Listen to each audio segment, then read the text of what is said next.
నమస్కారం. నందికం న్యూస్కి స్వాగతం. హెడ్లైన్స్ చూద్దాం.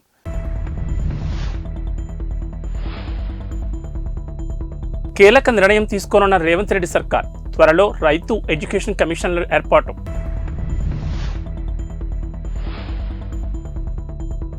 రాహుల్ గాంధీని 4 లక్షల ఓట్లతో గెలిపించుకుంటాం. లోక్సభ ఎన్నికల్లో తమకు ప్రత్యర్థి బీజేపీ అన్న కోమటిరెడ్డి.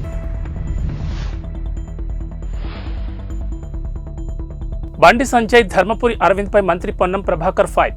పార్లమెంట్ ఎన్నికల తర్వాత వాళ్ళిద్దరికీ పిచ్చిలేస్తుందని విమర్శ.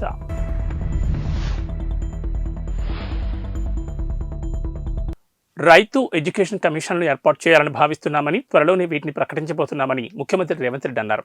నాడు పౌర సమాజం ప్రతినిధులతో ముఖ్యమంత్రి సమావేశమయ్యారు. ఈ సందర్భంగా మన విద్యా విధానం ఎలా ఉండాలో ఎడ్యుకేషన్ కమిషన్ నిర్ణయిస్తుందని తెలిపారు. తమ ప్రభుత్వం ఏర్పడిన వెంటనే ధర్నా చౌకం తెరిచామని అన్నారు. ప్రజాభవన్ ప్రజలకు అందుబాటులోకి తెచ్చామని చెప్పారు. ప్రజాపాలన ద్వారా సంక్షేమ పథకాల దరఖాస్తులు స్వీకరించామన్నారు. 25 ఎకరాల్లో ఎస్సీ, ఎస్టీ, బీసీ, మైనార్టీ గురుకులాలను ఒకే ఇంటిగ్రేటెడ్ క్యాంపస్లో ఏర్పాటు చేయనున్నామన్నారు. పైలట్ ప్రాజెక్టుగా కొడంగల్లో ఏర్పాటు చేయనున్నామని తెలిపారు. కుల మత వివక్షను పూర్తిగా తొలగించాలన్నదే వీటి ఉద్దేశమని చెప్పారు. పంటల బీమా పథకాన్ని పకడ్బందీగా అమలు చేయబోతున్నామని అన్నారు. పంట మార్పిడి పథకాలకు ఎక్కువ ప్రాధాన్యత ఇవ్వాలని నిర్ణయించామన్నారు.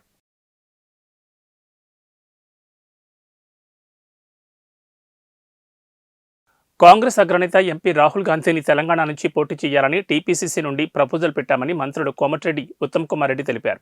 సెక్రటరియట్లో కోమటిరెడ్డి, ఉత్తమ్ చిట్ చాట్ నిర్వహించారు. ఈ సందర్భంగా రాహుల్ గాంధీని తెలంగాణలోని నల్గొండ, భువనగిరి పార్లమెంటు స్థానాల్లో ఎక్కడైనా పోటీ చేయాలని కోరామని స్పష్టం చేశారు.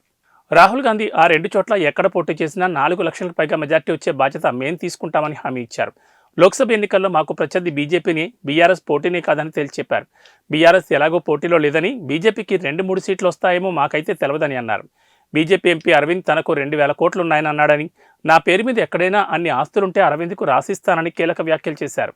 అరవింద్ను ప్రజలు మర్చిపోయారని ఎద్దేవా చేశారు. రాజకీయాల్లోకి వచ్చి తాము ఆస్తులు సంపాదించలేదని, ఉన్న ఆస్తులు పోగొట్టుకున్నామని తెలిపారు. సిరిసిల్ల రిజైన్ చేయి, నేను కూడా రిజైన్ చేస్తా. అక్కడ కాంటాక్ట్ చేయి, నువ్వు నా మీద గెలువు, నేను పార్టీకి రిటైర్ అవుతా. నువ్వు ఓడిపోతే మీ నాయనతో స్టేట్మెంట్ ఇప్పి మా పార్టీ బంద్ చేసుకుంటామని. సారీ అయిపోతుంది. ఒకసారి ఆ పరిజ్ఞానం ఎట్లా పార్టీ అయిపోయింది ఆ పని. ఈ దెబ్బతో నా పార్టీని క్లోజ్ చేస్తే మాకు ఫ్రీ ఉంటుంది. 20 ఇయర్స్ కాంగ్రెసే ఉంటాం రూలింగ్. ఆయన మాటలు ఆయనకు ప్రౌడ్ ఎక్కువైంది. మన రాహుల్ గాంధీని, సోనియా గాంధీని ప్రగతి నివేదన గవర్నమెంట్ పైసలతో పబ్లిక్ మీటింగ్ మరి ఇష్టం ఉన్న లాంగ్వేజ్ తిట్టాము.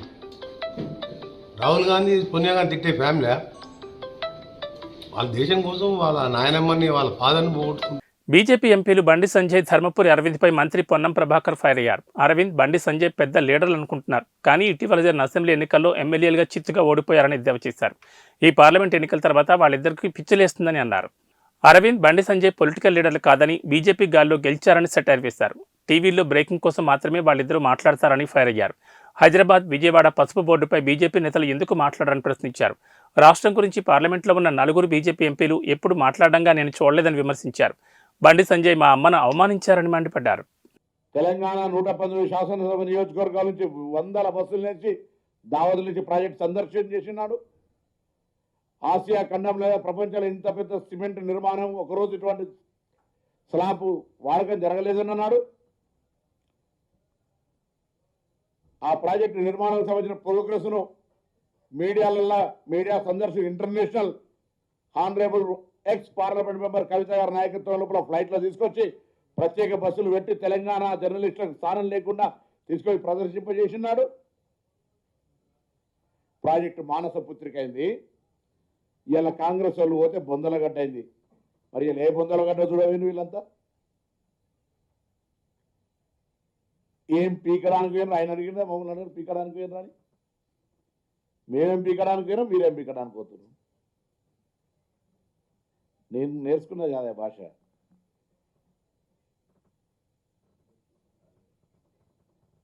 స్కూల్లో మాకు ఇట్లా నేర్పలే.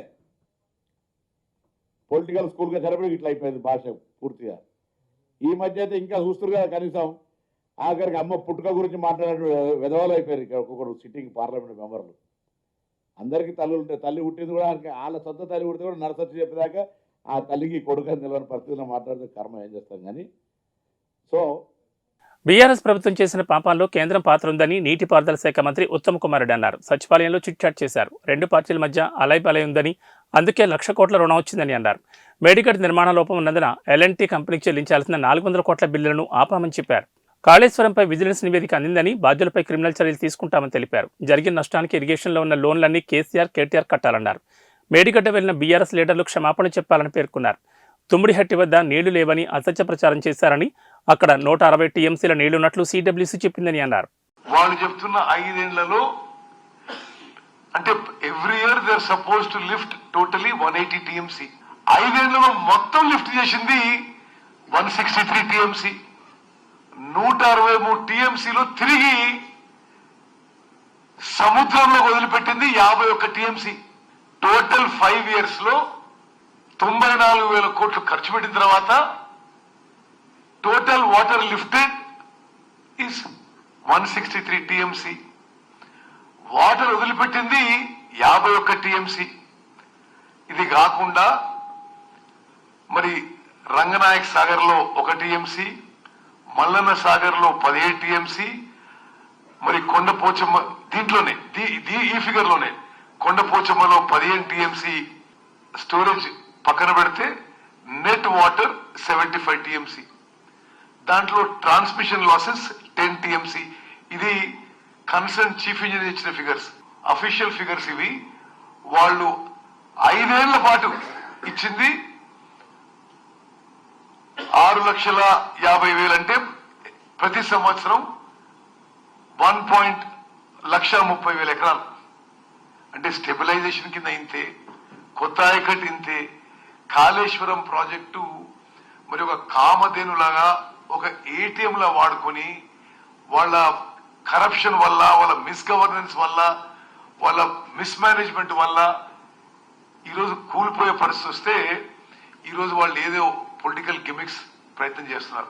బీఆర్ఎస్ పార్టీపై తెలంగాణ బీజేపీ వ్యవహారాల ఇన్ఛార్జ్ తరుణ్ చుగ్ కీలక వ్యాఖ్యలు చేశారు. అసెంబ్లీ ఎన్నికల ఓటమితో తెలంగాణలో బీఆర్ఎస్ పార్టీ పని ఖతమైందని అన్నారు.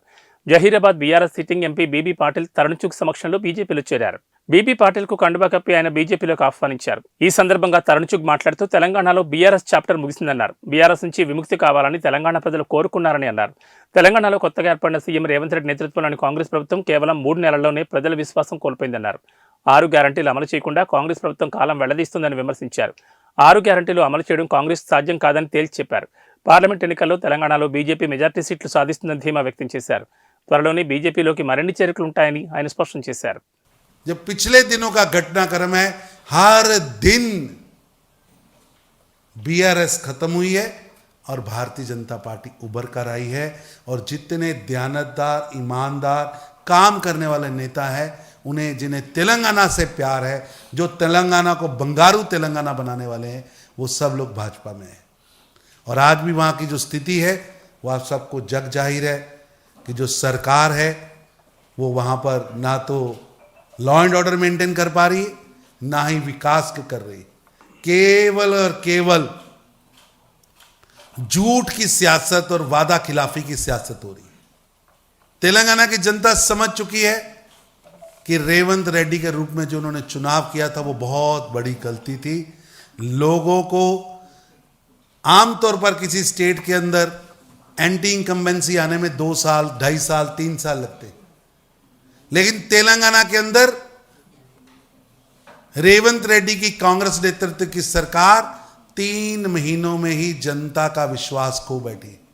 ఉచిత పథకాలతో సీఎం రేవంత్ రెడ్డి ప్రజలను బిచ్చగాళ్లను చేస్తున్నారని ఆర్మూర్ ఎమ్మెల్యే పైడి రాకేష్ రెడ్డి అన్నారు. నాడు హనుమకొండలో జరిగిన బీజేపీ విజయ సంకల్ప యాత్రలో ముఖ్య అతిథిగా రాకేష్ రెడ్డి పాల్గొన్నారు. ఈ యాత్రలో బీజేపీ శ్రేణులు భారీగా పాల్గొన్నాయి. ఈ సందర్భంగా కాంగ్రెస్ అంటేనే అవినీతి, ఆ పార్టీకి పార్లమెంట్ ఎన్నికల్లో ఓటేస్తే దేశం మళ్లీ ముక్కలవుతుందని ఆరోపించారు. మాజీ మంత్రి KTR, CM Revanth Reddy management, payment quota రాజకీయాలు చేస్తున్నారని ఆరోపించారు. అవినీతికి కేర్ ఆఫ్ కాంగ్రెస్, అభివృద్ధికి నిలయం బీజేపీ అని చెప్పారు. కాళేశ్వరం ప్రాజెక్టు పేరుతో బీఆర్ఎస్, కాంగ్రెస్ నేతలు ప్రజల్లో గందరగోళం సృష్టిస్తున్నారని అన్నారు. ఈ ప్రాజెక్టులో జరిగిన అవినీతిపై చర్యలు తీసుకోవాలని రాష్ట్ర ప్రభుత్వాన్ని డిమాండ్ చేశారు. ఈ ప్రాజెక్టులో అవినీతికి పాల్పడిన అందరినీ అరెస్ట్ చేయాలని, సిబిఐ విచారణ చేయించాలని కోరారు. రేవంత్ ప్రభుత్వం తుమ్మితే ఓడిపోతుందని చెప్పారు. రేవంత్ తన స్థాయికి తగ్గట్లుగా మాట్లాడాలని సూచించారు. రేవంత్ రెడ్డి ప్రధాని నరేంద్ర మోడీపై యుద్ధం చేస్తానడం హాస్యాస్పదంగా ఉందన్నారు. అలా యుద్ధం చేస్తా అన్న ఏఐసీసీ అగ్రనేతలు సోనియా గాంధీ, రాహుల్ గాంధీలే ఇంట్లో కూర్చున్నారని పైడి రాకేష్ రెడ్డి అన్నారు. విలేకరు చూడండి, తెలంగాణ ప్రధానికం చూడాలి. కాళేశ్వరం అది ఏశ్వరం లేదు, శనీశ్వరం తెలంగాణ పాలిట. అది ముందే ప్రపంచమంతా ఒప్పుకొని ఒక ఓనామాలు తెలియని ఒక ఏమంటారు అతని మాజీ ముఖ్యమంత్రి నాలాంటి కూడా ఇబ్బంది ఉన్నది. తెలంగాణ ప్రజలని భవిష్యత్ తరాలను తాకట్టు పెట్టి సుమారు 1,00,000 కోట్ల అప్పు తీసుకొచ్చి ఈరోజు ఎటు కాకుండా చేసిండు. అది 40,000 కోట్లతో కావాల్సిన ప్రాజెక్ట్ని 1,27,000 కోట్లకు తీసుకెళ్ళి అవినీతి ఆ మెగా గ్రూపులు కాంట్రాక్టర్ గ్రూపులు అన్నీ వేసి ఈరోజు అవినీతి ప్రాజెక్ట్ చేశాడు. ఈరోజు తెలంగాణ ప్రజల పాలిట గుదిబండం. ఇప్పుడు దాన్ని ఆసరా చేసుకొని ఇప్పుడున్న ప్రస్తుత ముఖ్యమంత్రి కాంగ్రెస్ ప్రభుత్వం ఉత్తమ్ కుమార్ రెడ్డి గారు ఓపెన్గా చెప్పాడు ఈ ప్రాజెక్ట్ 100% ఫెయిల్యూర్ అని చెప్పిండు. కాంట్రాక్టర్ని పిలిపించాడు, వాళ్ళు కూడా ఒప్పుకున్నారు. ఇలాంటి మాదేం తప్పలేదు, ఆయన పెద్ద ఆయన ఫామ్ హౌస్లో కూర్చుంటే ఏదో చెప్పాడు, ఆ పేపర్ ఇస్తే మేము కట్టినామని. కాబట్టి ఈ కాళేశ్వరం ప్రాజెక్టులో ఎవరెవరైతే భాగస్వాములు ఉన్నారు తెలంగాణ ప్రజల భవిష్యత్తు నాశనం చేశారు.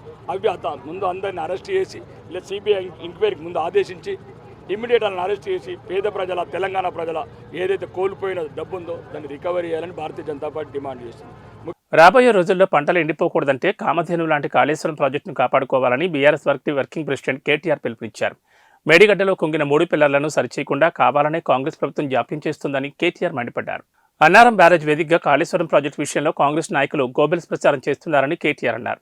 కేసీఆర్ ఆదేశాల మేరకు వాస్తవాలు తెలియజేసేందుకు చెలో మేడిగడ్డ పర్యటనకు వచ్చామని తెలిపారు.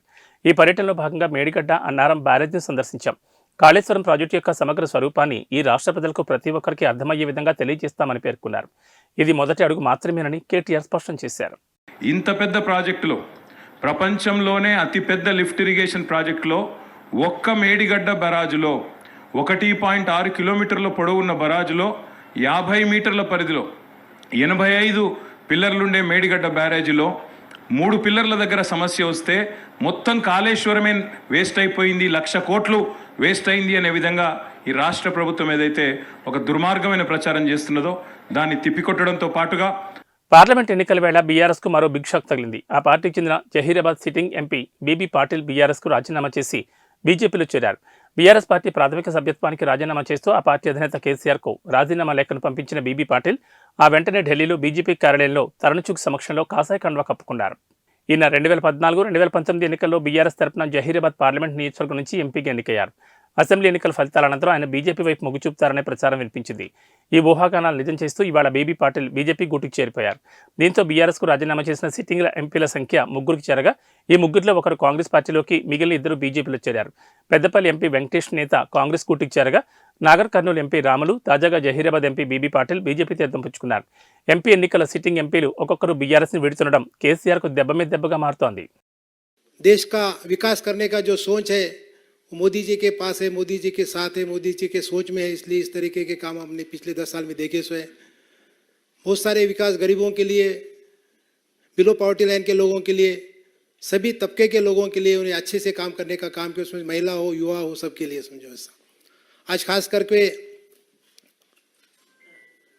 मोदी सरकार आने के पहले अपना जीडीपी 5.3 था, आज वो 8.4 होगा। इसके ऊपर से अपना विकास कहाँ पे उसको मालूम पड़ जाता है।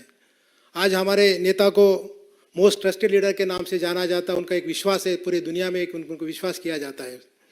आत्मनिर्भर भारत, इंडिपेंडेंट भारत बनाने में उनका बहुत बड़ा योगदान है। डेफिनेटली सभी लोगों को रोजगार देने के लिए, सभी अलग अलग योजना के साथ सब जोड़ने के लिए उन्होंने बहुत सारा काम किए हुए।